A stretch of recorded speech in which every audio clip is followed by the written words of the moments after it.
বাংলাদেশের ক্রিকেটটা তখন অন্ধকারের দিক হারিয়ে বসে আছে, পথ চলা ভীষণ দায়।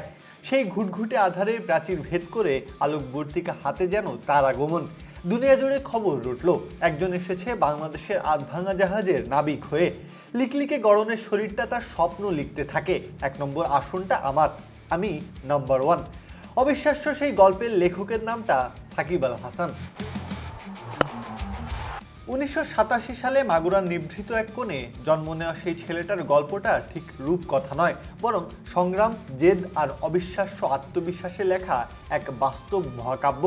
ছোটবেলায় ব্যাট বল হাতে দাপিয়ে বেড়ানো সেই চঞ্চল ছেলেটাই একদিন হয়ে উঠবে বাংলাদেশের ক্রিকেটের সবচেয়ে বড় নির্ভরতার প্রতীক। কে ভেবেছিল? প্রতিভার তেজ এতটাই প্রখর, বহুদূর থেকেও তার আঁচ গায়ে লাগে। তাই তো আলোয় আসতে খুব বেশি সময় লাগেনি সাকিবের। ১৯ বছর বয়সেই জাতীয় দলের দরজা খুলে যায় তার জন্য। শুরু থেকেই আভাস ছিল সাকিব বড় নাম হবে, তবে সেটা কত বড় কেউ জানতো না। বাংলাদেশ ক্রিকেট নিয়ে যে বড় স্বপ্ন দেখাটা তখন শোভা পায় না।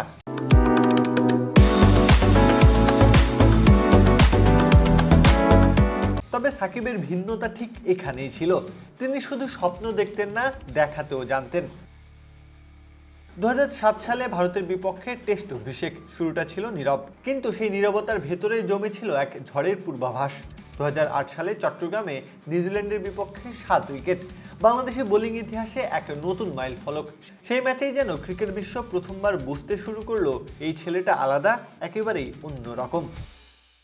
তারপর ব্যাট হাতে রানের পর রান, বল হাতে ভাঙন ধরানো স্পেল। একজন অলরাউন্ডার নয়, তিনি হয়ে উঠলেন একাই পুরো একটা দল। ওয়ানডে ক্রিকেটে ৬,০০০-এর বেশি রান, ২৭০-এর বেশি উইকেট। সংখ্যাগুলো শুধু পরিসংখ্যান নয়, এগুলো সেই স্বপ্ন দেখানোর বীজমন্ত্র ছিল। ইতিহাসের পাতায় নিজের নামটা খোদাই করলেন আরও বড় করে। সবচেয়ে দ্রুত ৫,০০০ রান, ২৫০ উইকেটের ডাবল, এ যেন পরিসংখ্যানের খাতায় নিজের একচ্ছত্র রাজত্ব। ২০১২ এশিয়া কাপ, পুরো টুর্নামেন্ট জুড়ে একাই টেনে নিয়েছিলেন বাংলাদেশকে। ২৩৭ রান, ৬ উইকেট। সেরা খেলোয়াড়ের মুকুটটা যেন তার মাথার জন্যই বানানো ছিল। আর ২০১৯ বিশ্বকাপ, ওটা ছিল এক মহাকাব্য।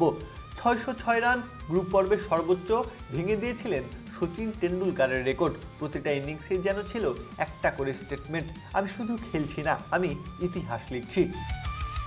দীর্ঘ ক্যারিয়ার জুড়ে দলের সবচেয়ে বড় ভরসা হয়ে থেকেছেন সাকিব। উইকেট দরকার, সবাই হাঁপিয়ে উঠেছে, সাকিব এসেই কাজটা শেষ করেছেন।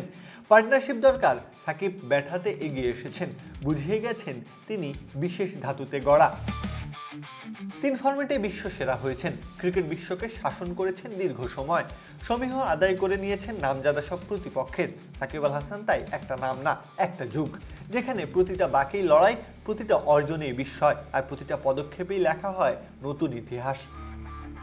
বাংলাদেশের ক্রিকেটের যত গৌরব, যত স্বপ্ন, তার অনেকটা জুড়ে আছে এক মানুষের নাম। তিনি আলো, তিনি পথ প্রদর্শক, তিনি সেই নাবিক যিনি বারবার ভাঙা জাহাজকে টেনে এনেছেন তীরে। বাংলাদেশ বলার মতো তেমন কিছুই হয়তো করতে পারেনি, বিশ্বসেরার কাতারে জায়গা হয়নি ঠিকই, তবে বাংলাদেশের যা ছিল তা অন্যদের ছিল না। বাংলাদেশে একজন বিশ্বসেরা ছিল, বাংলাদেশ একজন সাকিব আল হাসানকে পেয়েছিল।